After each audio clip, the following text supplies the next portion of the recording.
뉴질랜드 국회에서 벌어진 일입니다. 한 여성이 국회에서 눈을 부릅뜨고 혀를 내밀고 발을 구릅니다.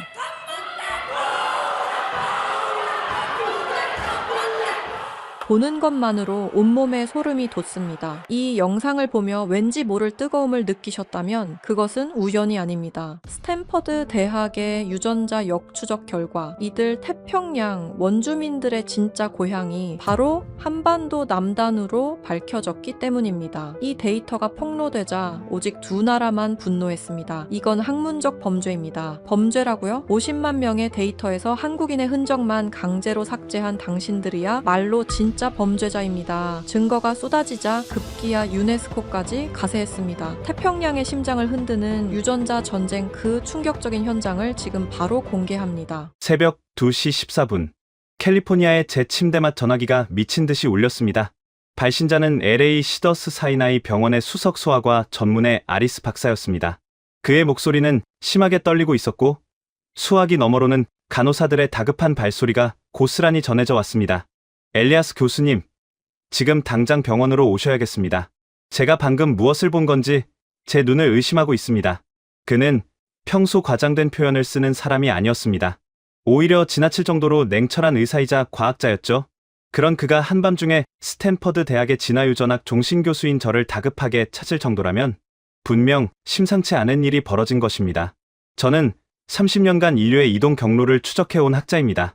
아프리카에서 시작된 인류의 대이동부터 아메리카 대륙으로 넘어간 원주민들의 발자취까지 어지간한 유전자 변이나 고대 인류의 흔적에는 눈도 깜짝하지 않을 만큼 수많은 임상 사례와 데이터를 접해왔습니다. 학계에서 저를 흔들 수 있는 변수는 더 이상 남아있지 않다고 굳게 믿고 있었죠. 하지만 그날 밤 안개 낀 고속도로를 달려 병원에 도착했을 때 마주한 진실은 제 30년 학문 인생의 뿌리를 송두리째 뽑아버리기에 충분했습니다. 신생아 집중치료실 앞은 숨소리조차 내기 힘들 만큼 묘한 긴장감이 흐르고 있었습니다. 손을 소독하고 무균실로 들어서자 아리스 박사가 창백하게 질린 얼굴로 저를 맞이했습니다. 그는 인사조차 생략한 채 아무 말 없이 저를 두 개의 인큐베이터 앞으로 안내했습니다. 왼쪽 인큐베이터에는 뉴질랜드에서 이민 온 마오리족 산모 아로아 씨의 아기가 곤히 잠들어 있었습니다. 짙은 구릿빛 피부와 뚜렷한 이목구비를 가진 전형적인 태평양 폴리네시아 계통의 아이였죠. 그리고 오른쪽 인큐베이터에는 며칠 전 조산으로 태어난 한국인 산모 태경 씨의 아기가 누워 있었습니다. 뽀얀 피부와 검은 머리카락을 가진 동북아시아의 핏줄이었습니다. 두 아이는 인종도, 대륙도, 살아온 환경도 완벽하게 단절된 서로 다른 세계의 생명체였습니다. 교수님, 이 두 아이의 등과 엉덩이를 보십시오. 아리스 박사가 조심스럽게 아기들의 포대기를 걷어 올렸습니다. 두 아이의 피부에는 푸르스름한 반점이 넓게 자리 잡고 있었습니다. 저는 처음에는 가벼운 실망감과 짜증을 느꼈습니다. 아리스 박사, 고작 몽고 반점 때문에 새벽 2시에 임원 곳까지 저를 부른 겁니까? 아시아계의 신생아들이나 폴리네시아계 아이들에게 몽고 반점이 나타나는 건 유전학적으로 아주 흔한 현상입니다. 이건 학부생들도 아는 기초 상식 아닙니까? 제날 선 핀잔에 아리스 박사는 고개를 가로저으며 두꺼운 의료용 태블릿 PC를 내밀었습니다. 교수님, 저도 처음엔 당연히 단순한 몽고 반점인 줄 알았습니다. 하지만 병변의 형태가 조금 이상해서 피부 조직을 정밀 촬영하고 색소 침착 패턴을 깊이 분석해 보았습니다. 이건 우리가 아는 일반적인 반점이 아닙니다. 여기 전자 현미경으로 확대된 조직 사진을 보십시오. 화면을 들여다본 순간 제 심장이 덜컥 내려앉는 것 같았습니다. 확대된 피부 반점의 중심부에는 마치 고대인들이 그려놓은 별자리처럼 미세하고 독특한 방사형 패턴이 희미하게 새겨져 있었습니다. 그것은 단순한 멜라닌 색소의 불규칙한 뭉침이 아니었습니다. 진화유전학계에서 KPS 마커라고 부르는 극도로 희귀한 형태의 고대 유전 마커 발현 현상이었습니다. 이 마커는 일반적인 유전자 검사로는 절대 발견되지 않으며 오직 특정 고대 인류의 순수한 혈통이 아주 강렬하게 유전되었을 때만 피부 겉면으로 희미하게 그 흔적을 드러내는 무서운 특성을 가집니다. 문제는 이 마커가 발견되는 지리적 한계성이었습니다. 이건 생물학적으로 말이 안 됩니다. KPS 마커는 오직 한반도 남부와 만주 일대에서 발굴되는 고대 유골 DNA에서만 극히 드물게 발현되는 한국인 고유의 특이 유전자입니다. 단 한 번도 다른 인종이나 대륙에서 교차 발견된 적이 없어요. 그런데 어떻게 만 킬로미터나 떨어진 태평양, 섬나라의 마오리족 아이에게서 이 한국인 고유의 유전자 지문이 똑같이 나타날 수 있단 말입니까? 제 목소리는 텅 빈 병실 안에서 덜덜 떨리고 있었습니다. 인류학의 기존 상식에 따르면 태평양의 수많은 섬들을 개척한 폴리네시아인들의 조상은 대만이나 중국 남부의 양쯔강 유역에서 출발했다는 이른바 남도어족 대륙 기원설이 학계의 절대적인 진리로 굳어져 있었습니다. 수십 년 동안 중국의 거물급 학자들이 막대한 국가 자본을 쏟아부어 만들어낸 견고한 역사적 성벽이었고, 스탠퍼드에서 가장 저명하다는 저 역시 수백 명의 학생들에게 중국의 주장이 맞다고 가르쳐 왔습니다. 지정학적 상식으로 보아도 동북아시아 끝자락에 자리 잡은 한국인의 조상과 열대바다로 나아간 폴리네시아인의 조상은 수만 년 전에 이미 유전적으로 완전히 분리되었어야 정상입니다. 그런데 지금 제 눈앞에 있는 서로 다른 인종의 두 아이가 마치 하나의 틀에서 찍어낸 것처럼 완벽하게 동일한 고대 한반도의 생물학적 비밀번호를 공유하고 있었던 것입니다. 이것은 아프리카 사하라 사막 한가운데서 남극 펭귄의 뼈가 발견된 것만큼이나 설명하기 힘든 거대한 모순이자 충격이었습니다. 아리스 박사, 무슨 수를 써서라도 두 아이의 부모들에게 동의를 얻어 혈액 샘플을 채취해 주십시오. 아주 미세한 한 방울이라도 좋습니다. 당장 제 연구실로 가져가서 전체 게놈 지도를 분석해봐야겠습니다. 이건 인류의 역사를 새로 써야 할지도 모르는 문제입니다. 샘플이 담긴 특수 냉장 박스를 품에 안고 쫓기듯 병원을 빠져나오는 제 손은 걷잡을 수 없이 떨리고 있었습니다. 차를 몰고 스탠퍼드 대학 캠퍼스로 돌아오는 1시간 내내 머릿속은 온통 혼란뿐이었습니다. 만약 이 두 아이의 유전자가 가리키는 궁극적인 방향이 일치한다면 그것은 기존 인류 역사의 거대한 한 축을 부정하는 것을 넘어 세계 역사학계에 핵폭탄을 투하하는 것이나 다름없었기 때문입니다. 연구실이 있는 융합과학과는 죽은 듯이 고요했습니다. 복도 끝 제 연구실 문을 열고 들어가자마자 저는 코트를 벗을 새도 없이 곧바로 대학 지하에 연결된 슈퍼컴퓨터 서버 권한을 요청했습니다.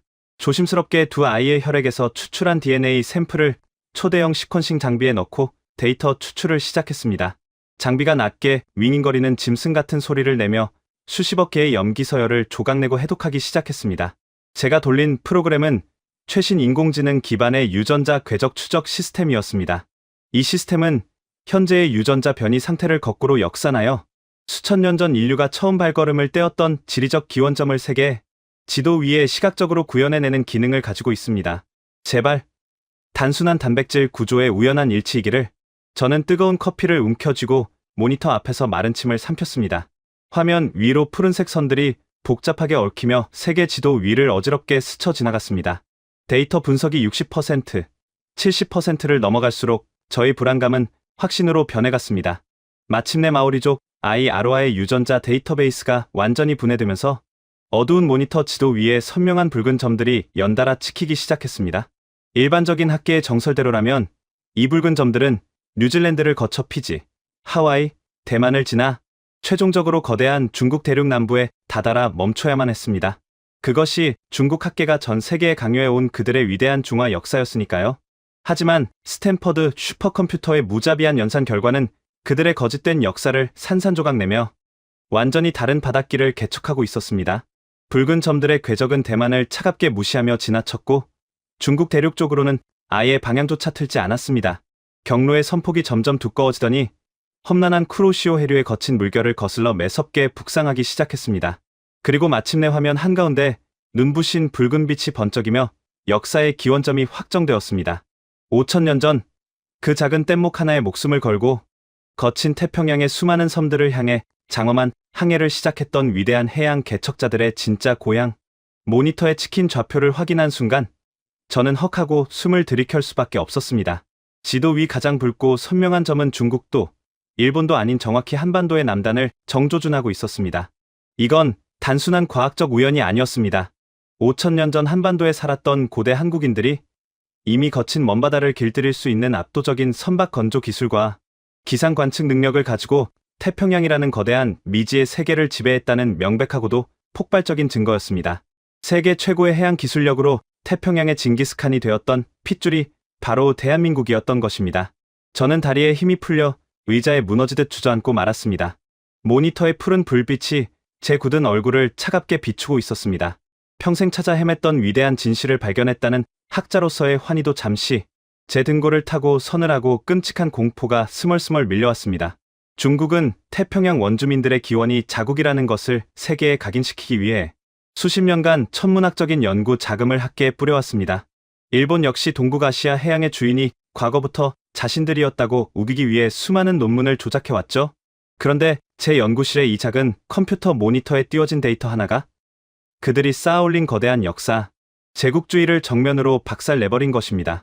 이 데이터가 논문으로 세상에 공개되는 순간 저는 상상을 초월하는 거대 국가들의 정치적 압력과 학계의 맹렬한 공격에 홀로 맞서야 할 운명이었습니다. 덜덜 떨리는 손으로 마우스를 쥐고 데이터 백업 버튼을 누르려던 바로 그 순간이었습니다. 죽은 듯 조용하던 연구실 한 구석에서 낡은 프린터가 갑자기 요란한 기계음을 내며 작동하기 시작했습니다. 새벽 4시 20분. 건물 전체에 사람 한 명 없을 이 고요한 시간에 천천히 출력되어 떨어지는 종이 한 장. 그곳에 적힌 발신자 불명의 짧고 섬뜩한 문장을 읽은 저는 그 자리에서 숨을 쉴 수가 없었습니다. 진실을 덮으려는 거대한 그림자는 이미 제 목을 조여오고 있었습니다. 새벽 4시 20분. 텅 빈 연구실의 정막을 깨고 출력된 종이 한 장. 저는 조심스럽게 프린터 앞으로 다가가 아직 따뜻한 온기가 남아있는 종이를 집어 들었습니다. 발신 경로는 철저하게 가려져 있었고 하얀 종이 정중앙에는 조잡하게 타이핑된 문장 단 한 줄만이 적혀 있었습니다. 잠든 바다의 역사를 깨우지 마시오. 거대한 대륙의 분노가 당신의 모든 것을 집어삼킬 것입니다. 순간 등줄기를 타고 식은땀이 흘러내렸습니다.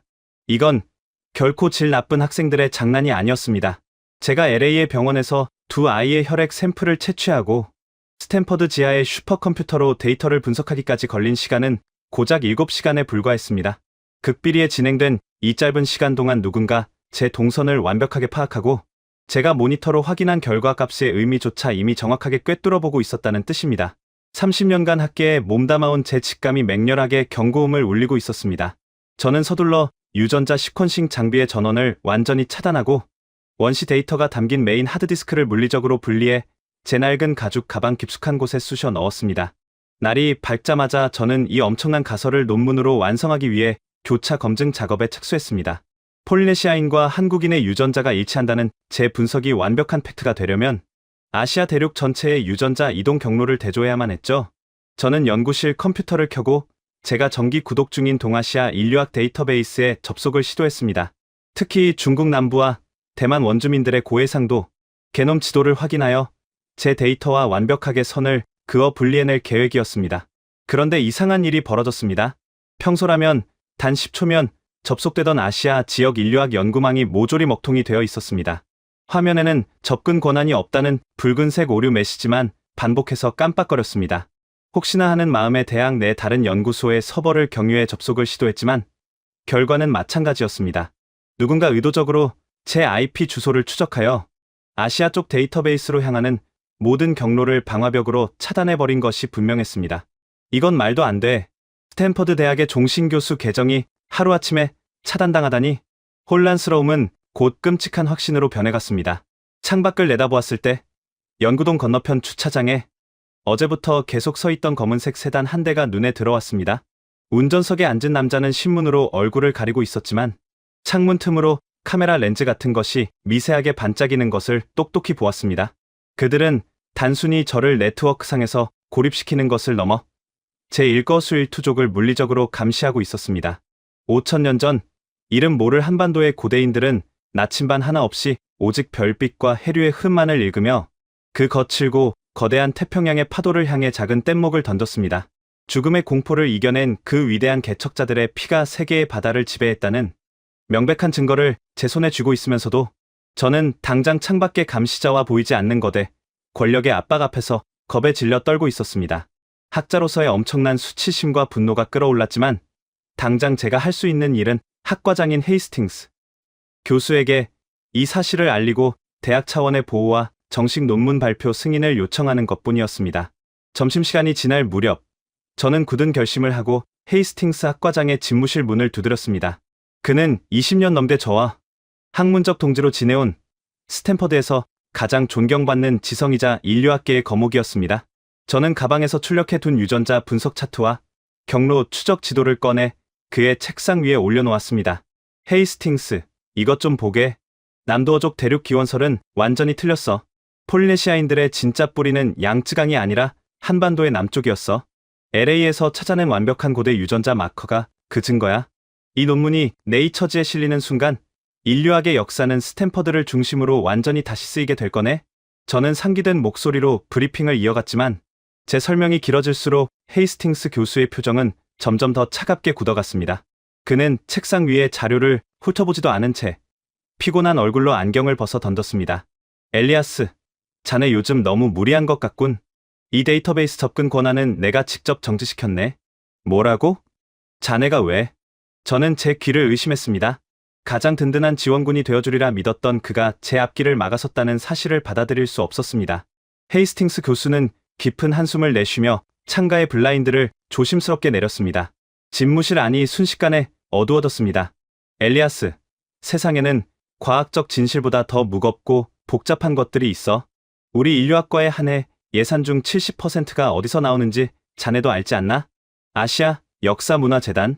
그들의 막대한 후원금이 없으면 당장 다음 학기 연구실 불부터 꺼야 할 판이야. 그런데 자네가 그들의 가장 위대한 역사적 자부심인 양쯔강 문명을 부정하고 웬 동북아시아의 작은 나라가 태평양의 주인이라는 해괴한 논문을 발표하겠다고? 그건 우리 대학 전체를 향한 자살 테러나 다름없어. 지금 학자의 양심을 돈과 바꾸겠다는 건가? 데이터가 한반도를 명백하게 가리키고 있잖아. 과학자가 팩트를 숨기면 그게 무슨 과학이야? 거대한 거짓말이지. 제가 책상을 내리치며 격렬하게 항의하자 헤이스팅스 교수 역시 언성을 높였습니다. 팩트. 자네가 가져온 그 알량한 유전자 마커 하나로 그 거대한 대륙의 역사를 엎을 수 있을 것 같나? 그들은 이미 어젯밤부터 움직이기 시작했어. 이 논문은 절대 밖으로 나갈 수 없네. 내가 학과장 권한으로 자네의 모든 연구 발표를 무기한 보류하겠어? 진실을 무덤까지 가져가기 싫다면 당장 이 연구에서 손을 떼. 집무실을 걸어 나오는 제 발걸음은 천근만근 무거웠습니다. 학계의 진실을 수호해야 할 상아탑은 이미 거대한 대륙의 자본, 이른바 차이나 머니에 철저하게 짓밟히고 굴복한 상태였습니다. 복도를 걷는 내내 지나치는 동료 교수들의 눈빛이 어제와 달리 차갑게 느껴졌습니다. 이 거대하고 견고한 카르텔 속에서 저는 완벽하게 혼자가 되어버렸습니다. 연구실로 돌아와 멍하니 허공을 바라보던 제 시선이 모니터 화면에 멈췄습니다. 모든 네트워크가 끊기고 메일 서버조차 접속이 차단된 금억통된 화면 위로 정체를 알 수 없는 검은색 터미널 창 하나가 소리 없이 떠올랐습니다. 그리고 초록색 커서가 깜빡이더니 기괴한 암호문 같은 글자들이 스스로 타이핑되기 시작했습니다. 이 절망적인 고립 속에서 저를 찾아온 이 기이한 접속자의 정체는 과연 누구일까요? 모든 외부 네트워크가 차단된 먹통 모니터 위로 정체를 알 수 없는 검은색 터미널 창이 유령처럼 떠올랐습니다. 외부 인터넷은 물론이고 와이파이까지 완전히 끊긴 상태. 그런데도 화면 중앙에서는 초록색 커서가 일정한 리듬으로 깜빡이고 있었습니다. 마치 누군가 어둠 속에서 저를 향해 조용히 숨을 내쉬고 있는 것 같았습니다. 누군가가 대학 내부 근거리 무선 통신망에 직접 침투하여 제 컴퓨터에 접근한 것이 분명했습니다. 이내 초록색 커서가 움직이며 기괴한 암호문 같은 글자들을 스스로 타이핑하기 시작했습니다. 그들은 지금 태평양의 표면을 감시하고 있습니다. 하지만 진실은 심해에 가라앉아 있죠. 엘리아스 교수님, 당신의 나침반은 정확한 방향을 가리키고 있습니다. 순간 온몸에 솜털이 곤두서는 것을 느꼈습니다. 해킹이었습니다. 그것도 스탠퍼드 대학의 3중 보안망을 비웃듯이 뚫고 들어와 내부 네트워크 깊숙이 침투한 엄청난 수준의 기술력이었죠. 저는 떨리는 손으로 키보드에 손을 얹고 누구냐고 타이핑하려 했습니다. 하지만 제가 첫 글자를 누르기도 전에 화면에는 마지막 한 문장이 빠르게 출력된 후 터미널 창이 흔적도 없이 사라져 버렸습니다. 곧 다시 연락하겠습니다. 그때까지 당신의 데이터를 목숨 걸고 지키십시오. 모니터는 다시 원래의 먹통 화면으로 돌아갔습니다. 침묵만이 감도는 연구실 안에서 저는 제 가슴을 거칠게 때리는 심장 소리만을 들을 수 있었습니다. 누군가 저를 돕고 있는 걸까요? 아니면 이마저도 저를 함정에 빠뜨리기 위한 거대 권력의 교묘한 덫일까요? 혼란스러운 머리를 부여잡고 저는 밤을 꼬박 세웠습니다. 다음 날부터 시작된 일주일은 제 30년 학문 인생을 통틀어 가장 끔찍하고 처절한 지옥이었습니다. 학과장인 헤이스팅스의 경고는 결코 빈말이 아니었습니다. 거대한 자본, 이른바 차이나 머니에 철저하게 잠식당한 미국 학계의 카르텔은 상상을 초월할 정도로 빠르고 무자비하게 저를 매장하기 시작했습니다. 가장 먼저 타격을 받은 것은 저의 강의와 학생들이었습니다. 제가 10년 넘게 지도해온 진화유전학, 심화 세미나 과정이 학부위원회의 일방적인 통보로 돌연 폐강되었습니다. 이유는 황당하게도 교수자의 윤리적 자질 부족이라는 명목이었습니다. 저를 따르던 박사 과정 연구원 3명은 하루아침에 다른 교수의 랩실로 강제 배정되었고, 그들에게는 저와의 모든 접촉을 금지한다는 부당한 명령이 떨어졌습니다. 복도에서 저와 마주친 동료 교수들은 마치 전염병 환자를 보듯 시선을 피하며 서둘러 걸음을 옮겼습니다. 30년을 바쳐 헌신했던 상아탑에서 저는 철저하게 지워진 투명 인간이 되어가고 있었습니다. 압박은 대학 담장 밖에서도 맹렬하게 조여왔습니다. 어느 날 저녁, 지친 몸을 이끌고 텔레비전을 켰을 때 저는 피가 거꾸로 솟는 분노를 느꼈습니다. 뉴스 화면에는 이번 사태의 배우이자 중국 인류학계의 거두, 베이징 대학의 량의 교수가 만면에 여유로운 미소를 띠며 인터뷰를 하고 있었습니다. 태평양 원주민들의 유전적 뿌리가 우리 위대한 양쯔강 문명에서 비롯되었다는 것은 이미 수많은 데이터로 증명된 역사적 진리입니다. 최근 미국 학계 일각에서 아시아의 역사를 교란시키려는 불순한 움직임이 있다는 것을 알고 있습니다. 하지만 얄팍한 데이터 조작으로 5,000년 중화의 장엄한 역사를 훼손할 수는 없을 것입니다. 저희 연구팀은 곧 전 세계가 인정할 수밖에 없는 완벽하고 최종적인 기원 데이터를 발표할 예정입니다. 그의 위선적인 발언에 저는 헛웃음을 터뜨렸습니다. 량의 교수가 말하는 그 완벽한 데이터라는 것이 어떻게 한반도 고유의 유전자 마커를 교묘하게 잘라내고 조작하여 만들어진 거짓말인지 저는 너무도 잘 알고 있었으니까요. 하지만 저에게는 반박할 마이크가 주어지지 않았습니다. 학술지 편집장들은 제 전화조차 받지 않았고, 언론은 거대 대륙의 막대한 자본이 만들어내는 화려한 거짓 역사에만 스포트라이트를 비추고 있었습니다. 진실은 그렇게 거대한 카르텔의 폭력 앞에 속수무책으로 짓밟히고 있었습니다. 사건 발생 열흘째 되던 날, 결국 올 것이 오고야 말았습니다. 대학 징계위원회로부터 공식 서한이 배달된 것입니다. 연구윤리 위반 및 미승인 데이터 무단 수집이라는 터무니없는 죄목으로 저의 종신 교수직 박탈을 논의하겠다는 통보였습니다. 조건은 단 하나, 제가 LA 병원에서 채취한 아이의 원시 데이터와 슈퍼컴퓨터로 분석한 기원점 궤적 결과를 모두 대학 측에 넘기고 공식적인 사과문을 발표하라는 것이었습니다. 진실을 무덤에 묻는 대가로 밥줄을 유지하게 해주겠다는 역겨운 거래였죠. 자정 무렵, 저는 텅 빈 연구실에서 조용히 짐을 싸기 시작했습니다. 낡은 종이 상자 안에 벽에 걸려있던 학위증과 먼지 쌓인 전공 서적들을 하나둘씩 집어넣었습니다. 젊은 시절, 오직 인류의 진실을 밝혀내겠다는 순수한 열정 하나로 전 세계의 오지를 누렸던 제 30대의 사진 액자를 손에 쥐었을 때 결국 참았던 눈물이 뺨을 타고 흘러내렸습니다. 결국 이렇게 끝나는 건가? 저 거대한 거짓의 산맥을 나 혼자서는 도저히 넘을 수 없는 것인가? 깊은 절망감에 빠져 책상에 엎드려 있던 그때였습니다. 제 낡은 가죽 가방 깊숙한 곳에서 아주 희미한 진동 소리가 울렸습니다. 대학의 네트워크 감시를 피하기 위해 전원조차 켜지 않고 방치해 두었던 제 개인용 구형 노트북이었습니다. 오랫동안 꺼둔 채 던져놓았던 그 기계가 스스로 백라이트를 밝히며 미세하게 진동하고 있었습니다. 놀란 가슴을 진정시키며 가방에서 노트북을 꺼내 화면을 열었습니다. 바탕화면에는 아무런 아이콘도 없었고, 오직 며칠 전 연구실 모니터에서 보았던 것과 똑같은 검은색 터미널 창 하나만이 떠 있었습니다. 이번에는 일방적인 메시지가 아니었습니다. 화면 중앙에는 특정 클라우드 서버로 연결되는 고도의 암호화된 접속 링크가 깜빡이고 있었습니다. 보안 프로토콜의 수준은 미 국방부의 암호화 방식을 훌쩍 뛰어넘는 제가 평생 본 적 없는 정교하고 완벽한 형태였습니다. 나중에 알게 된 사실이지만 이 접속은 대한민국 국가정보원 산하 사이버 보안팀의 기술 지원을 받아 구축된 특수 통신망이었습니다. 저는 홀린 듯이 키보드를 두드려 암호화된 링크에 접속했습니다. 검은 화면이 수천 개의 복잡한 코드로 갈라지더니 이내 하나의 거대한 데이터 패킷 파일이 다운로드되기 시작했습니다. 파일의 이름은 단 6글자였습니다. 푸른 반점의 좌표, 그리고 다운로드가 완료됨과 동시에 화면 중앙에 또렷한 문장 하나가 떠올랐습니다. 한국어로 적힌 그 문장을 영어로 번역하자면 이런 의미였습니다. 엘리아스 교수님, 당신의 가설은 완벽하게 옳았습니다. 저희는 그 가설을 물리적인 팩트로 증명해 줄 5,000년 전에 잃어버린 퍼즐 조각을 가지고 있습니다. 지금부터 10만 명의 고해상도 게놈 데이터를 전송하겠습니다. 10만 명. 숨이 턱 막히는 압도적인 숫자의 데이터였습니다. 중국의 그 어떤 연구소도, 일본의 그 어떤 학자도 감히 흉내조차 낼 수 없는 어마어마한 양의 표본. 이것만 있다면 양웨이 교수의 조작된 거짓말을 전 세계 학자들 앞에서 산산조각 낼 수 있는 완벽한 무기가 될 터였습니다.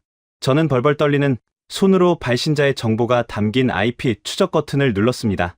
암호화된 터널을 뚫고 궤적을 역추적해 들어간 제 시선이 화면 모서리의 작은 지도에 멈췄습니다. 이 거대한 반격에 실마리를 쥐고 저에게 손을 내민 사람. 이 메시지의 발신지는 바로 대한민국 서울 한복판을 가리키고 있었습니다. 절체절명의 위기 속에서 마침내 진짜 주인이 움직이기 시작한 것입니다. 서울에서 보내온 데이터 패킷의 다운로드가 완료되자마자 터미널 창이 사라지고 검은 화면 위에 화상통화 연결창이 떴습니다. 신호음이 2번 울리기도 전에 화면이 밝아지며 연구실 가운을 입은 30대 후반의 동양인 남자가 나타났습니다. 그의 눈빛은 깊고 날카로웠으며 등 뒤로는 수십 대의 최첨단 서버들이 푸른 불빛을 뿜어내며 웅장하게 돌아가고 있었습니다. 처음 뵙겠습니다. 엘리아스 손 교수님. 저는 대한민국 서울대학교 유전체학 데이터 센터의 수석연구원 윤도진입니다. 늦은 밤에 무례한 방식으로 연락드린 점 깊이 사과드립니다. 그의 영어는 아주 완벽하고 정중했습니다. 저는 떨리는 목소리로 물었습니다. 윤도진 연구원, 도대체 어떻게 제 컴퓨터에 접속한 겁니까? 그리고 방금 저에게 보낸 이 엄청난 양의 데이터는 대체 무엇란 말입니까? 화면 속의 윤도진 연구원은 씁쓸한 미소를 지으며 대답했습니다. 미국 학계에서 교수님의 논문 발표를 강제로 보류시키고 학과에서 고립시켰다는 소식을 들었습니다. 베이징의 양웨이 교수가 움직인 거겠죠? 그들은 거대한 자본으로 진실의 입을 틀어막으려 하지만 과학은 자본에 굴복해서는 안 됩니다. 교수님이 LA 병원에서 찾아낸 마오리족 아이와 한국인 아이의 그 기적 같은 유전자 교차점. 그것은 결코 우연이 아닙니다. 제가 방금 전송해드린 파일은 대한민국 정부 차원에서 구축한 10만 명의 한국인 초정밀 게놈 데이터베이스 원본입니다. 10만 명의 원시 데이터라니 저는 머리를 한 대 얻어맞은 것 같은 충격에 휩싸였습니다. 전 세계 어느 나라도 단일 민족의 유전자 지도를 이토록 방대하고 정밀하게 그것도 국가적 차원에서 완벽하게 축적해 놓은 곳은 없었습니다. 오직 압도적인 의료 시스템과 세계 최고 수준의 IT 데이터 처리 기술을 보유한 대한민국만이 해낼 수 있는 기적이었습니다. 교수님의 가설은 완벽하게 옳았습니다. 하지만 학계를 장악한 거대 권력을 무너뜨리려면 2명의 아이에게서 나온 데이터만으로는 부족합니다. 통계학적 오류라고 억지를 부리면 그만이니까요.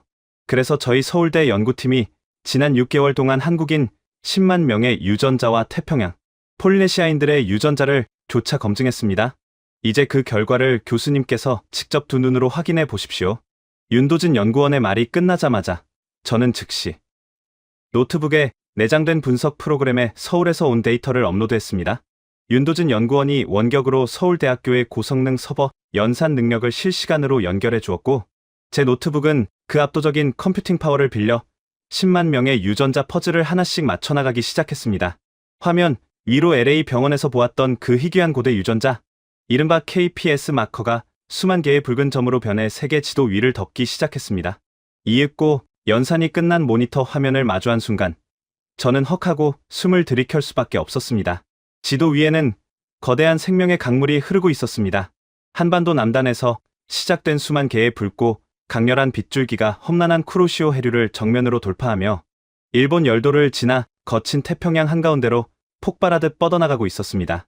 하와이, 사모아, 타히티, 그리고 뉴질랜드까지 태평양의 수많은 섬들에 정착한 원주민들의 핏줄 속에 5,000년 전 한반도에서 출발한 위대한 해양 개척자들의 DNA가 눈부시게 박동하고 있다는 명백하고도 압도적인 증거였습니다. 중국 남부나 양쯔강 유역으로는 단 하나의 붉은 점도 향하지 않았습니다. 베이징의 양웨이 교수가 평생을 바쳐 조작해온 얄팍한 거짓말이 대한민국이 제공한 10만 개의 거대한 진실 앞에 산산조각 나는 순간이었습니다. 세상에 5,000년 전의 한국인들은 도대체 무슨 짓을 해낸 겁니까? 나침반도 증기기관도 없던 그 까마득한 고대에 오직 바람과 별자리만으로 이 거대한 태평양의 주인이 되었다니요. 이것은 인류 역사상 가장 위대한 항해의 기록입니다. 저도 모르게 감탄사를 내뱉으며 눈시울이 붉어졌습니다. 벼랑 끝에 몰렸던 제 30년 학문 인생이 다시 빛을 발하는 순간이었습니다. 저는 당장 이 데이터를 바탕으로 논문을 수정해 네이처지 본사에 직접 들고 가겠다고 외쳤습니다. 하지만 화면 속 윤도진 연구원의 표정은 여전히 무겁고 신중했습니다. 그는 단호한 목소리로 제 흥분을 가라앉혔습니다. 교수님, 아직 안심하기엔 이릅니다. 베이징의 량의 교수와 일본 도쿄대의 마쓰다 교수가 연합전선을 구축했다는 첩보를 입수했습니다. 그들은 막대한 로비 자금을 동원해 우리가 제시한 DNA 데이터가 수만 년 전의 우연한 돌연변이일 뿐이라고 깎아내릴 겁니다. 과학의 세계에서는 유전자라는 소프트웨어 증거 하나만으로는 저들의 견고한 만리장성을 완벽하게 무너뜨릴 수 없습니다. 그의 말은 뼈아픈 현실이었습니다. 학계의 권력을 쥔 자들이 눈과 귀를 닫고 데이터 자체를 인정하지 않겠다고 버틴다면 이 이대한 발견도 결국 음모론으로 치부되어 묻힐 위험이 여전히 남아 있었습니다. 제가 다시 깊은 절망감에 빠져들려던 찰나 윤도진 연구원의 입가에 처음으로 미세한 미소가 번졌습니다. 그래서 저희는 두 번째 열쇠를 준비했습니다. 5,000년 전 우리 조상들이 어떻게 그 험난한 파도를 뚫고 나갔는지, 그들이 타고 갔던 거대한 방주의 조각과 그들이 쓰던 그릇의 파편을 찾아줄 사람입니다. 엘리아스 교수님, 지금 당장 짐을 챙겨서 하와이 호놀룰루로 비밀리에 넘어오셔야겠습니다. 그곳에 우리 역사의 마지막 퍼즐을 쥐고 있는 아주 특별한 동맹군이 기다리고 있습니다. DNA를 넘어선 물질적인 증거라니? 유전학자인 저조차 전혀 예상하지 못한 거대한 스케일의 반격이 시작되고 있었습니다. 하와이의 밀림 속에 숨겨진 그 두 번째 열쇠의 정체는 과연 무엇일까요? 저는 서둘러 구석에 던져두었던 낡은 여행 가방의 지퍼를 다시 열었습니다. 비행기가 하와이 호놀룰루 공항의 활주로에 미끄러지듯 착륙했을 때 제 심장은 이미 터질 듯이 뛰고 있었습니다. 스탠퍼드 대학의 감시망을 피하기 위해 학회 참석이라는 가짜 일정을 시스템에 올려두고 현금으로 표를 사서 야간 비행기에 몸을 실었던 참이었습니다. 태평양의 덥고 습한 바람이 얼굴에 훅 끼쳐왔지만 제 머릿속은 오직 윤도진 연구원이 말한 그 두 번째 열쇠에 대한 생각뿐이었습니다. 공항 외곽의 낡은 주차장에는 짙은 선팅을 한 승합차 한 대가 시동을 켠 채 대기하고 있었습니다. 차 뒷문을 열자 화상통화로만 보았던 서울대학교의 윤도진 연구원이 제 손을 굳게 맞잡았습니다. 그리고 그의 옆에는 하와이 대학교 폴리네시아 인류학과의 수석학자인 말리아 교수가 환한 미소로 저를 반겨주었습니다. 그녀는 태평양 원주민들의 해양 이주사를 평생 연구해온 이 분야에 살아있는 전설이었습니다. 엘리아스 교수님, 먼 길 오시느라 고생하셨습니다. DNA라는 소프트웨어가 준비되었으니 이제 그들이 타고 갔던 하드웨어를 두 눈으로 직접 확인하실 차례입니다. 말리아 교수의 안내를 받아 우리가 도착한 곳은 대학의 공식 연구실이 아닌 오아후 섬 외곽에 위치한 거대한 지하 수장고였습니다. 철저한 보안 장치를 해제하고 무거운 철문을 열자 서늘한 공기와 함께 수만 점의 고고학 유물들이 잠들어 있는 광활한 공간이 나타났습니다. 말리아 교수는 수장고 가장 깊숙한 곳에 마련된 비밀 작업대로 우리를 이끌었습니다. 그곳에는 눈부신 조명 아래 흙먼지를 털어낸 수십 개의 도자기 파편들이 정교하게 맞춰져 있었습니다. 교수님, 중국의 량웨이 교수가 주장하는 양쯔강 기원설의 가장 큰 맹점이 무엇인지 아십니까? 바로 유물이 바다를 건너지 못했다는 겁니다. 양쯔강 유역의 고대 토기들은 둥글고 납작한 형태를 띠고 있습니다. 하지만 태평양의 수많은 섬들, 심지어 2만 킬로미터 밖의 피지나 사모아에서 발굴되는 가장 오래된 토기들의 파편은 완전히 다른 형태를 가지고 있죠. 말리아 교수는 하얀 장갑을 낀 손으로 끝이 뾰족한 V자 형태의 토기 하나를 조심스럽게 들어 올렸습니다. 토기의 표면에는 마치 누군가 머리빗으로 규칙적으로 그어내린 듯한 기하학적이고 아름다운 빗살 무늬가 선명하게 새겨져 있었습니다. 이게 바로 폴리네시아에서 발굴된 기원전의 유물입니다. 그리고 윤도진 연구원, 서울에서 가져온 사진을 교수님께 보여주시죠. 윤도진 연구원이 태블릿 화면을 띄웠습니다. 그곳에는 대한민국 서울의 암사동이라는 지역에서 발굴되었다는 고대 유물의 사진이 선명하게 떠 있었습니다. 순간 저는 제 눈을 의심했습니다. 화면 속 한국의 고대 토기와 말리아 교수가 들고 있는 태평양의 토기는 마치 한 명의 장인이 같은 날 빚어낸 것처럼 완벽하게 똑같은 V자 형태와 빗살 무늬를 뽐내고 있었습니다. 5,000년 전 한반도에 살았던 고대 한국인들은 강가나 바닷가의 모래밭에 토기를 꽂아두고 사용하기 위해 끝을 뾰족하게 만들었습니다. 그리고 표면에 빗살 무늬를 새겨 넣어 굽는 과정에서 토기가 깨지는 것을 막는 놀라운 지혜를 발휘했죠. 이 독창적이고 위대한 빗살 무늬 토기 양식은 오직 한반도와 그 주변 지역에서만 발견되는 고유의 문화입니다. 중국의 양쯔강 유역에서는 단 한 점도 나오지 않죠. 그런데 이 한반도의 고유한 영혼이 담긴 그릇이 수천 킬로미터 떨어진 태평양 한가운데서 무더기로 쏟아져 나온 것입니다. 윤도진 연구원의 설명에 저는 온몸에 소름이 돋는 것을 느꼈습니다. 이것은 단순한 문화적 우연이 아니었습니다. DNA라는 보이지 않는 생물학적 증거를 넘어 고대 한국인들이 자신들의 삶의 방식과 영혼이 담긴 그릇을 품에 안고 직접 바다를 건넜다는 반박할 수 없는 물리적인 팩트였습니다. 하지만 학자로서의 냉정한 이성이 다시 한번 의문을 제기했습니다. 잠깐만요. 두 분의 말씀은 이 빗살무늬 토기의 주인이 곧 태평양의 개척자라는 뜻이군요. 하지만 5,000년 전입니다. 대체 무슨 수로 그 아득한 옛날에 이 무거운 그릇들을 싣고 그 거친 태평양의 파도를 넘을 수 있었단 말입니까? 제 질문에 말리아 교수와 윤도진 연구원은 서로 눈을 맞추며 의미심장한 미소를 지었습니다. 말리아 교수가 작업대 한편에 덮여있던 커다란 천을 걷어냈습니다. 그 아래에는 고대 선박의 구조를 복원해 놓은 정교한 나무 모형이 놓여 있었습니다. 교수님, 고대 한국인들을 절대 과소평가하지 마십시오. 그들은 이미 5,000년 전에 바다를 완벽하게 이해하고 지배했던 인류 역사상 최고의 해양공학자들이었습니다. 말리아 교수가 복원된 배의 모형을 가리키며 열정적으로 설명을 이어갔습니다. 이것은 한반도 남부 지역에서 발굴된 선박의 파편과 폴리네시아 원주민들의 전통 배를 결합하여 역산해낸 고대 방주의 모형입니다. 중국이나 일본의 둥글고 둔탁한 연안용 배들과는 근본부터가 다릅니다. 이들은 깊고 거친 대양의 파도를 가르기 위해 배의 밑바닥을 날카로운 V, 자 형태로 깎았습니다. 빗살무늬 토기의 그 뾰족한 형태처럼 말이죠. 그리고 거센 폭풍우 속에서도 배가 뒤집히지 않도록 선체 양옆에 아우트리거라고 부르는 날개 모양의 보조 부력을 달았습니다. 이 압도적인 선박 건조 기술력에 쿠로시오, 해류라는 바다의 고속도로를 정확히 읽어내는 해양 천문학이 결합된 것입니다. 세상에, 그들은 바다와 싸운 것이 아니라 바다를 올라탄 것이군요. 맞습니다. 중국의 조상들이 거대한 대륙의 흑장난에 만족하며 강가에 머물러 있을 때 위대한 한반도의 개척자들은 이미 자신들의 키보다 높은 파도를 즐기며 태평양이라는 거대한 우주로 몸을 던진 것입니다. 바람과 해류, 그리고 목숨을 건 용기, 이 세 가지가 한반도의 유전자를 전 세계 바다의 주인으로 만든 비결입니다. 저도 모르게 뜨거운 눈물이 핑 돌았습니다. 스탠퍼드 지하 연구실에서 홀로 발견했던 두 아이의 유전자 마커, 윤도진 연구원이 보내온 10만 명의 DNA 궤적, 그리고 지금 제 눈앞에 놓인 빗살무늬 토기와 위대한 방주의 모형까지 생물학과 고고학, 그리고 해양공학이라는 완전히 다른 세 분야의 학문이 마치 오랜 약속이라도 한 것처럼 정확히 한반도의 남단을 가리키며 완벽한 교차 검증을 마친 것입니다.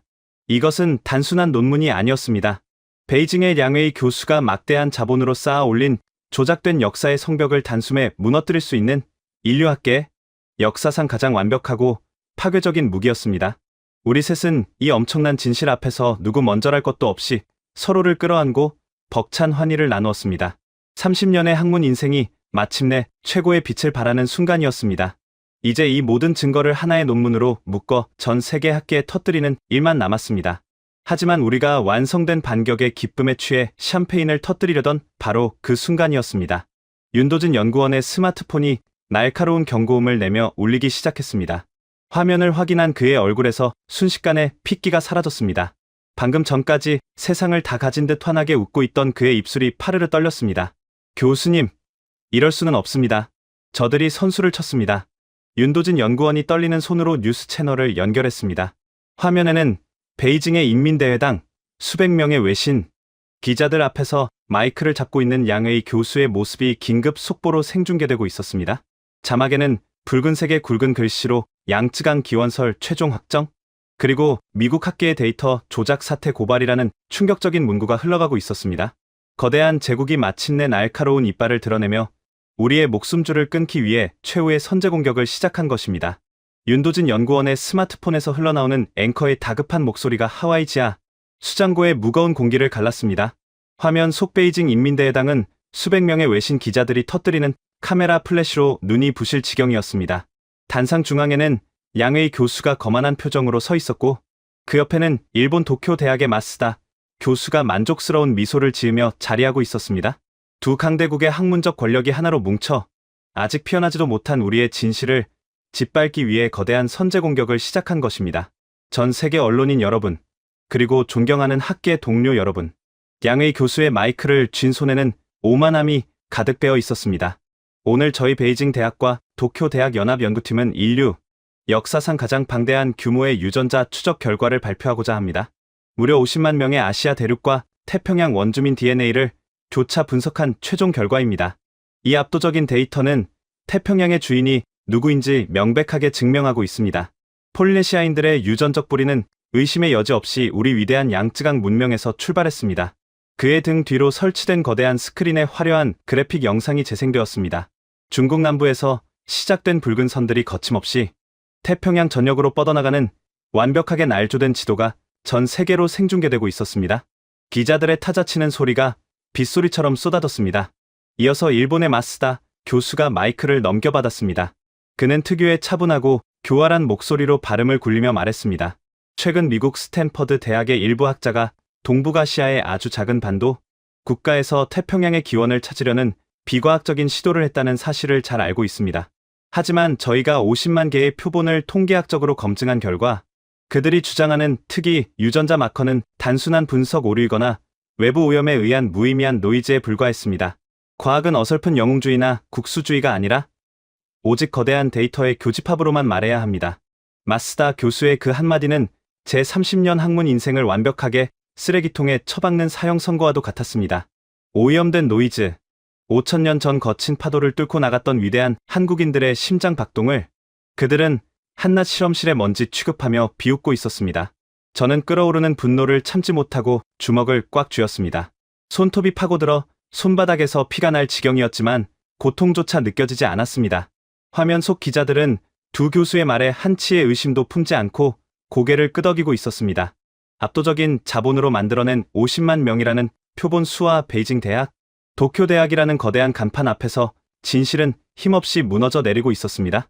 전 세계의 주요 언론사들은 기다렸다는 듯이 중국의 위대한 해양 역사 증명이라는 헤드라인을 일제히 송출하기 시작했습니다. 끝났군요. 우리가 아무리 진실을 외쳐도 이미 전 세계는 저들의 화려한 거짓말을 역사적 사실로 받아들이기 시작했습니다. 스탠퍼드에서 쫓겨난 노 교수와 이름 모를 하와이의 수장고에서 우리가 할 수 있는 일은 이제 아무것도 없습니다. 말리아 교수가 복원된 고대 방주 모형 위에 털썩 주저앉으며 얼굴을 감싸 쥐었습니다. 그녀의 어깨가 절망으로 들썩이고 있었습니다. 저 역시 다리에 힘이 풀려 차가운 콘크리트 바닥에 주저앉고 말았습니다.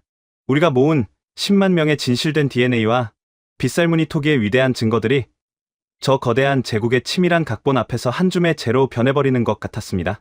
하지만 절망의 늪으로 깊이 가라앉고 있던 그 순간 침묵을 지키고 있던 윤도진 연구원이 갑자기 작업대 위로 태블릿을 거칠게 내던졌습니다. 그의 두 눈은 분노가 아니라 사냥감을 발견한 맹수처럼 매섭게 빛나고 있었습니다. 엘리아스 교수님, 말리아 교수님, 고개를 드십시오. 저들의 각본은 완벽하지 않습니다. 윤도진 연구원이 스크린에 떠있는 양웨이 교수의 데이터 그래프를 최대치로 확대하며 말을 이었습니다. 저들이 자랑하는 50만 명의 데이터, 방금 양웨이 교수가 언론에 배포한 요약본의 알고리즘을 역산해 보았습니다. 너무 서둘러 발표하느라 그들 스스로 치명적인 흔적을 지우지 못했더군요. 교수님, 저들이 내놓은 데이터에는 절대로 빠져나갈 수 없는 끔찍한 함정이 숨겨져 있습니다. 그의 확신에 찬 목소리에 저와 말리아 교수는 동시에 고개를 번쩍 들었습니다. 샵 7부, 샌프란시스코의 결전, 72시간의 사투. 세계 유전학 총회가 열리는 샌프란시스코는 차가운 바다 안개로 짙게 덮여 있었습니다. 우리는 하와이에서 출발하는 즉시 가장 허름한 외곽의 모텔을 통째로 빌려 비밀 베이스 캠프를 차렸습니다. 학회장에는 이미 중국과 일본의 수많은 학자들이 진을 치고 있었고 양웨이 교수의 기조연설을 듣기 위해 전 세계의 이목이 쏠려 있는 상황이었습니다. 우리에게 남은 시간은 양웨이 교수가 단상에 오르기 전까지 단 72시간뿐이었습니다. 모텔방은 숨을 쉬기 힘들 정도로 뜨거운 열기와 싸구려 커피 냄새로 가득 찼습니다. 윤도진 연구원은 서울대학교의 메인 서버와 원격으로 연결된 5대의 고성능 노트북을 동시에 돌리며 중국 연구팀이 배포한 50만 명의 데이터를 분자 단위로 뜯어보고 있었습니다. 저와 말리아 교수는 하와이에서 챙겨온 빗살무늬 토기의 성분, 분석표와 방주 모형의 해양 역학 데이터를 유전자, 이동 궤적과 완벽하게 일치시키는 작업에 매달렸습니다. 이틀째 밤이 깊어가던 무렵, 모니터 앞에서 꼼짝도 하지 않던 윤도진 연구원의 입에서 거친 숨소리가 터져 나왔습니다. 찾았습니다. 이 악마 같은 놈들, 기어코 이런 미친 짓을 저지르다니. 그가 충혈된 눈으로 노트북 화면을 가리켰습니다. 화면에는 중국팀이 사용한 유전자 필터링 알고리즘의 핵심 코드가 해독되어 있었습니다.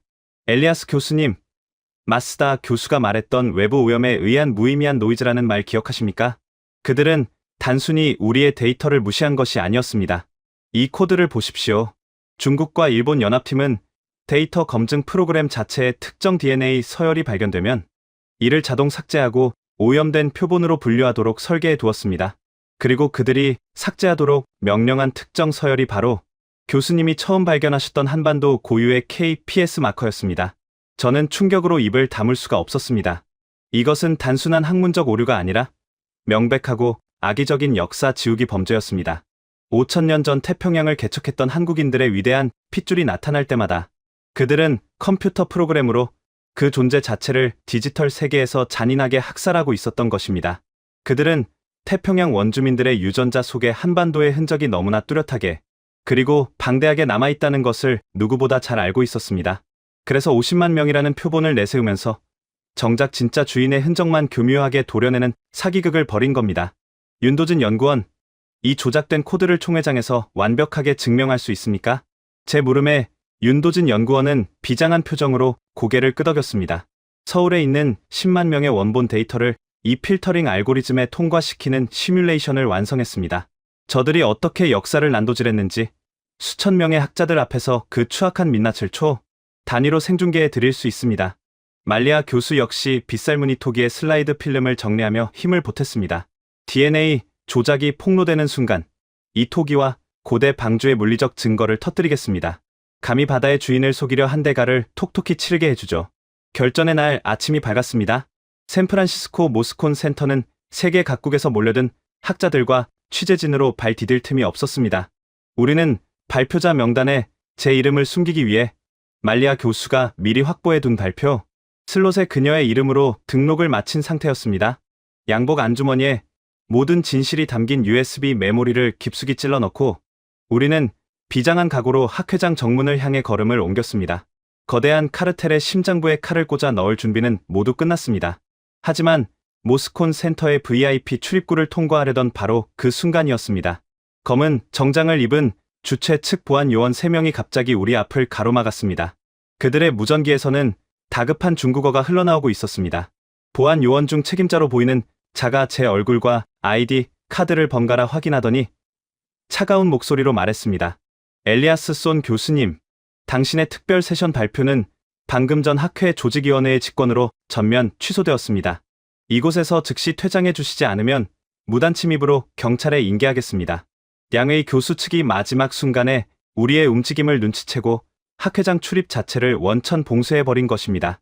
발표장 문턱조차 밟지 못하고 모든 진실이 암흑 속으로 묻혀버릴 절체절명의 위기였습니다. VIP 출입구를 가로막은 3명의 거구 보안 요원들은 마치 거대한 철옹성 같았습니다.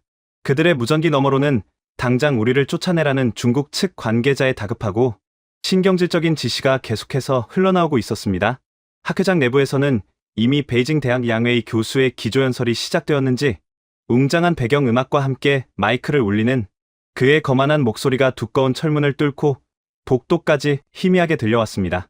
제 평생을 바친 학문적 진실과 5,000년 전 태평양의 거친 파도를 넘었던 위대한 한국인들의 역사가 이 차가운 복도에서 허무하게 끝날 위기에 처했습니다. 저는 끓어오르는 분노를 참지 못하고 보안 요원의 어깨를 밀치려 했습니다. 하지만 제 옆에 서 있던 하와이 대학의 말리아 교수가 제 팔을 강하게 움켜쥐며 고개를 저었습니다. 물리적인 충돌은 오히려 저들에게 우리를 합법적으로 쫓아낼 완벽한 명분만 쥐어줄 뿐이라는 것을 그녀는 본능적으로 알고 있었습니다. 그때였습니다. 우리 뒤에 말없이 서 있던 서울대학교 윤도준 연구원이 바닥에 주저앉아 무릎 위에 자신의 노트북을 펼쳤습니다.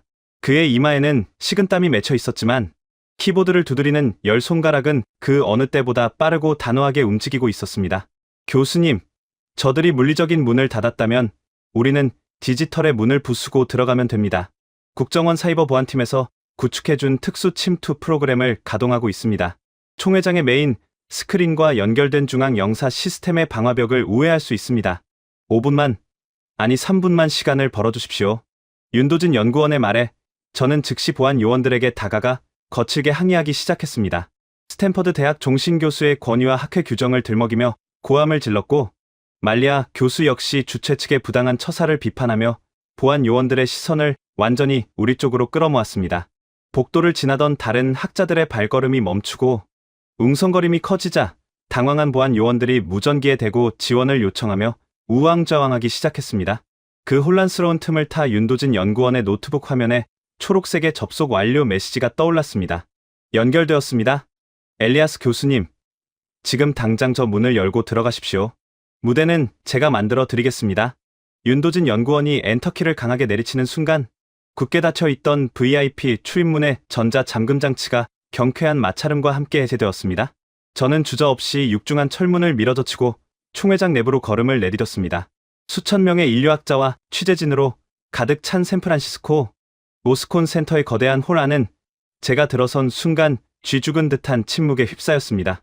단상 중앙에서 50만 명의 데이터가 증명하는 양쯔강 기원설을 열창하던 양웨이 교수의 목소리도, 그의 곁에서 거만하게 웃고 있던 일본의 마쓰다 교수의 미소도 일순간에 얼어붙었습니다. 수천 개의 시선이 일제히 저를 향해 쏟아졌습니다. 주최 측 스태프들이 당황하며 저를 끌어내기 위해 달려오려는 찰나, 총회장의 거대한 메인 스크린 전체가 지지직거리는 파열음과 함께 완전히 붉은색으로 물들었습니다. 그리고 화면 중앙에 베이징 대학과 도쿄 대학 연합 연구팀이 숨기고 싶어 했던 그 추악한 진실, 즉 특정 유전자를 고의로 삭제하도록 설계된 필터링 알고리즘의 핵심 코드가 거대한 글씨로 영사되기 시작했습니다. 이게 무슨 짓인가? 당장 화면 꺼. 화면 끄라고. 단상 위에 양웨이 교수가 마이크를 집어던지며 스태프들을 향해 악을 썼습니다. 하지만 윤도진 연구원이 장악한 시스템은 그들의 통제를 완벽하게 벗어나 있었습니다. 저는 단상을 향해 천천히 하지만 단호한 발걸음으로 걸어 나갔습니다. 제 손에는 10만 명의 진실된 DNA와 조작된 코드를 폭로할 USB 메모리가 쥐어져 있었습니다. 수천 명의 학자들이 술렁이는 가운데 저는 마이크가 노인 연단 앞에 섰습니다. 전 세계 동료 학자 여러분, 그리고 취재진 여러분, 방금 전까지 여러분이 보신 50만 명의 데이터는 완벽하게 조작된 사기극입니다. 제 뒤에 스크린을 보십시오. 저 코드는 오직 한반도 남부에서만 발현되는 특정 고대 유전자, 즉 KPS 마커가 발견될 때마다 그 표본을 오염된 데이터로 분류해 강제로 삭제해버리는 악마적인 조작 프로그램입니다. 제 폭로의 장내는 순식간에 발칵 뒤집혔습니다. 기자들의 카메라 플래시가 미친 듯이 터졌고 각국의 학자들이 자리에서 일어나 스크린의 코드를 확인하며 경악을 금치 못했습니다. 베이징 대학과 도쿄 대학은 거대한 자본과 권력으로 진실의 입을 틀어막으려 했습니다. 태평양 원주민들의 핏줄 속에 너무나도 뚜렷하게, 그리고 방대하게 살아 숨쉬는 5,000년 전 고대 한국인들의 흔적을 지우기 위해 데이터 자체를 난도질한 것입니다. 양웨이 교수, 당신이 진정한 학자라면 지금 이 자리에서 당신들이 수집한 50만 명의 원시 데이터를 단 한 개의 필터링 없이 투명하게 공개하십시오. 감히 5,000년 전 거친 파도를 뚫고 나갔던 위대한 바다의 주인들을 모욕한 대가를 오늘 이 자리에서 치러야 할 것입니다. 제 호통에 양웨이 교수의 얼굴은 하얗게 질려버렸습니다. 그는 덜덜 떨리는 손으로 단상을 짚은 채 아무런 반박도 하지 못하고 입술만 달싹거렸습니다. 그 옆에서 교묘한 논리로 데이터를 무효화하려던 일본의 마쓰다 교수는 사태의 심각성을 깨닫고 사람들의 눈을 피해 단상 뒤쪽 비상구로 비겁하게 도망치려 하고 있었습니다. 수천 명의 눈동자가 그들의 처참한 몰락을 생생하게 지켜보고 있었습니다. 진실을 덮으려던 거대 제국의 오만함이 단 3명의 이단아들이 던진 명백한 팩트 앞에서 그 흉측한 민낯을 드러내며 무너져 내리는 순간이었습니다. 하지만 유전자 데이터 조작 폭로만으로는 부족했습니다. 그들이 두 번 다시 억지를 부리지 못하도록 저는 품속에서 두 번째 열쇠를 꺼내들 준비를 마쳤습니다. 과연 저 거대한 스크린 위에 어떤 물리적 증거가 띄워지게 될까요? 거대한 폭풍이 휩쓸고 간 듯 총회장은 숨소리조차 들리지 않을 만큼 무거운 정막에 잠겼습니다. 도망치려다 스태프들에게 가로막힌 일본의 마쓰다 교수와 넋을 잃고 주저앉은 중국의 양웨이 교수를 향해 전 세계 학자들의 싸늘하고 경멸 어린 시선이 쏟아지고 있었습니다. 저는 그 압도적인 침묵을 가르고 윤도진 연구원에게 고개를 끄덕였습니다. 윤도진 연구원이 노트북 키보드를 다시 한번 두드리자 조작된 코드가 띄워져 있던 거대한 스크린의 화면이 전환되었습니다. 이번에는 복잡한 유전자 기호가 아니었습니다. 화면 왼쪽에는 대한민국 서울에서 발굴된 기원전의 빗살무늬 토기가, 오른쪽에는 10,000km 떨어진 태평양 사모아 섬에서 출토된 고대 토기의 파편이 나란히 영사되었습니다. 학자 여러분, DNA는 눈에 보이지 않는 소프트웨어일 뿐이라고 치부할지도 모릅니다. 그렇다면 이 명백한 하드웨어의 일치를 보십시오. 끝이 뾰족한 V자 형태, 그리고 표면을 장식한 기하학적인 빗살 무늬. 이것은 중국의 양쯔강 유역에서는 단 한 점도 출토되지 않는 오직 한반도의 고대인들만이 창조해 낸 독창적이고 위대한 삶의 방식입니다. 말리아 교수가 단상 위로 올라와 복원된 고대 방주의 모형을 번쩍 들어 올리며 제 설명을 이어받았습니다. 이 방주를 보십시오. 한반도의 개척자들은 얕은 강물에 만족하던 대륙의 사람들과 달랐습니다.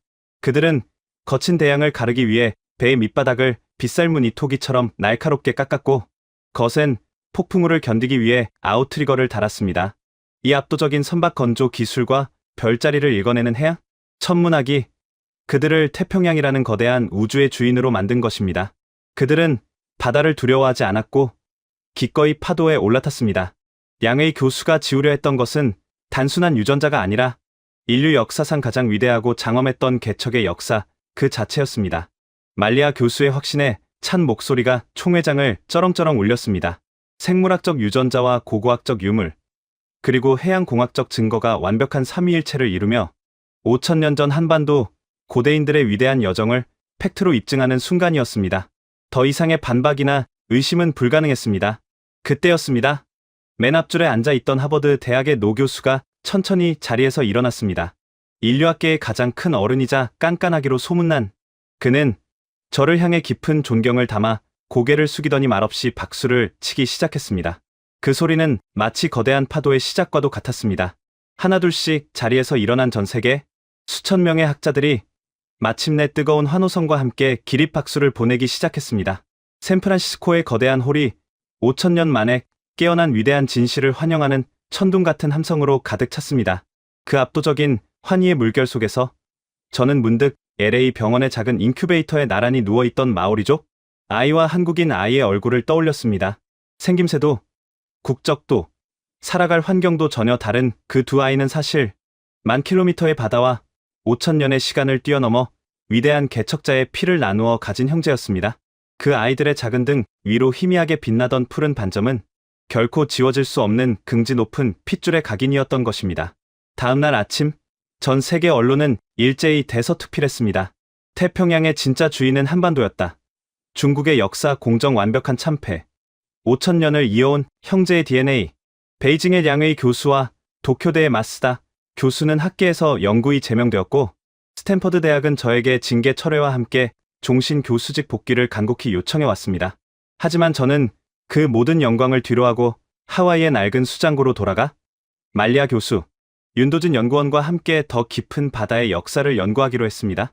가끔 태평양의 붉은 노을을 바라볼 때면 저는 5000년 전 나침반 하나 없이 저 거친 수평선을 향해 뗏목을 띄웠던 위대한 한국인들의 용기를 상상합니다.